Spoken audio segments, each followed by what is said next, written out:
Hi friends, Bible எழுதுறதை பற்றி பார்ப்போமா? பைபிளில் அதை எப்படி எழுதணும், அதை எதுக்காக எழுதுறதோட நோக்கம், அதை பற்றி ஃபஸ்ட் பேஜில் கொடுத்துருப்பாங்க. பைபிளை ஃபஸ்ட்டு ஓப்பன் பண்ணிக்கலாம். அதில் லெஃப்ட் சைடில் நம்ம பைபிளில் இருக்கிற மாதிரியே ஆகமங்கள் எல்லாமே இருக்கும். நான் ஆதியாகமம் எழுத ஆரம்பித்தேன். பட் அதுக்கப்புறம் கொஞ்ச நாளாக விட்டுட்டேன். திரும்ப இந்த பக்கம் லெஃப்ட் சைடு வந்தோன்னா அதில் இந்த அட்டையில் கையெழுத்து வேதாகமம் எழுதுவதில் நோக்கம் இருக்கும். இந்த பைபிளை நான் 8ஆம் தேதி 2ஆம் மாதம் 2026 எழுத ஆரம்பித்தேன்.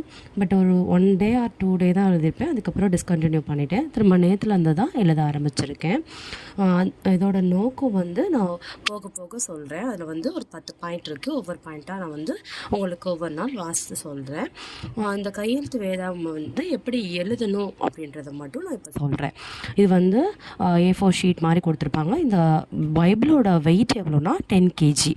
இது ஒவ்வொரு அந்த பக்கத்தோட எண்ணிக்கை 1466. அதாவது நம்மளோட பைபிளில் எப்படி இருக்கோ அதே மாதிரி இதை பண்ணியிருக்காங்க.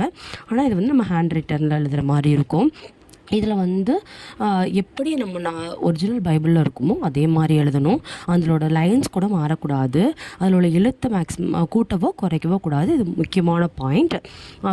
அதே மாதிரி அதில் எப்படி பேர், அதிகாரம், வசனம், எண் எல்லாமே அப்படியே எழுதணும். அதே மாதிரி நிதானமாக எழுதணும். எனக்குமே இந்த பைபிள் எழுத ஆரம்பிக்கிறப்ப கொஞ்சம் பயமாக இருந்துச்சு. ஏன்னா நம்ம தப்பாக எழுதிடுவோமோ என்னமோ அப்படின்னு சொல்லிட்டு. பட் இன் காட்ஸ் கிரேஸ் என்னால் முடிஞ்ச அளவு நான் கரெக்டாக எழுதிட்டுருக்கேன். இன்னும் நான் கரெக்டாக எழுதணும். எனக்கு எல்லோரும் சப்போர்ட் பண்ணுங்கள். ஒவ்வொரு பேஜ்லேயும் 56 லைன்ஸ் இருக்கணும். அப்படியே அந்த பைபிள் நம்மளோட ஒரிஜினல் பைபிள் எப்படி இருக்கோ அதே மாதிரி எழுதணும். தலைப்பு, பக்கம், எண் எதுவுமே சேஞ்ச் ஆகக்கூடாது. ஒவ்வொரு எழுத்தும் தெளிவாகவும் அடித்தல் திருத்தல் எல்லாமே இருக்கணும். ஒரே ஆளே இந்த பைபிள் ஃபுல்லாக எழுதணும்னு போட்டிருக்காங்க. இந்த பைபிள் எழுதுறதுனால நமக்கு பெரிய பிளெஸ்ஸிங்ஸ் இருக்குது.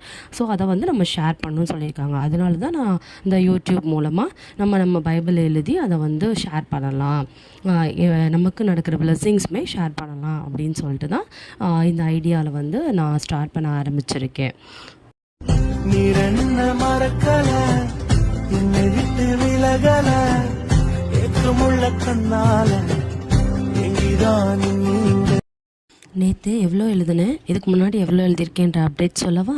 எழுத ஆரம்பிக்கலாமா? பழைய ஏற்பாடு எழுதினேன். பட் என்னால் அது ஒரு மாதிரி பெருசாக இருக்க மாதிரி தெரிஞ்சதுனால ஃபஸ்ட் புதிய ஏற்பாடு எழுதிட்டு அதுக்கப்புறம் பழைய ஏற்பாடு